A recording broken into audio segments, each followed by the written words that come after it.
Hello and welcome to The Brief, where we bring you key economic developments that occurred in the previous week and key activities to watch in the new week. It is the first week of July 2022, and as the second half of the year takes shape, socio-economic issues like rising inflation and the state of insecurity in the country are developments that will dictate the pace of growth in the policy.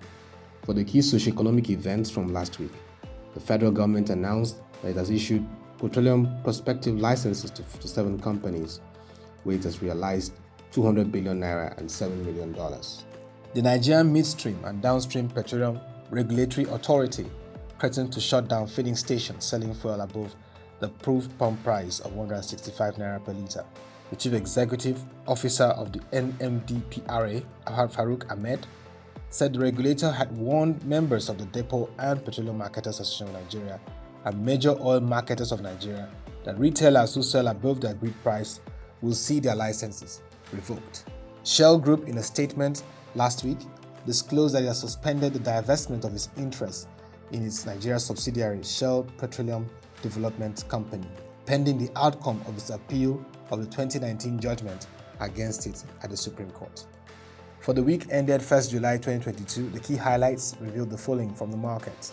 The equities market recorded positive performance as the NGX ASI recorded a plus 0.24% gain week on week, and the NASD OTC closed positive with a plus 0.75% gain. The INEFX and NAFEX rate closed positive.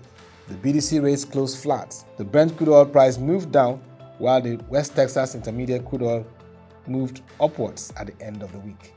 The FMDQ debt market size closed positive, while the AFEX ACI and AI index closed negative.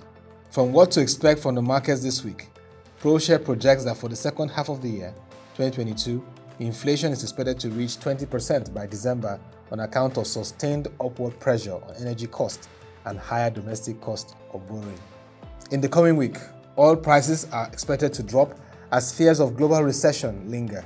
From the money market, ProShare analyst expects the funding rate to decline to a single digit at the back of the expected FAC inflow. For the Treasury bills market, analysts expect activities to be dictated by the market liquidity situation. From the bonds market, it is expected to improve subject to any major inflow from the Apex Bank. Looking at the economic, financial and capital market events to watch in the new week. On Monday, July 4th, 2022, the board of NASD Plc will hold its annual general meeting at the Metropolitan Club, Victoria Island by 11 a.m. Better Glass Plc will hold its annual general meeting on Tuesday, July 5th, 2022. The 6th edition of the Nigeria Risk Summit will be hosted on Thursday, July 7th, 2022, which will discuss the theme Tech in Risk, Governance and Leadership, featuring leaders in the financial markets, business and governance space. Time for the event is 9:30 a.m. and venue is the Civic Center. Still on the same date, the 2022 NGX CEO Roundtable webinar will hold and explore creating the enabling ecosystem for accessing capital from the Nigerian capital markets.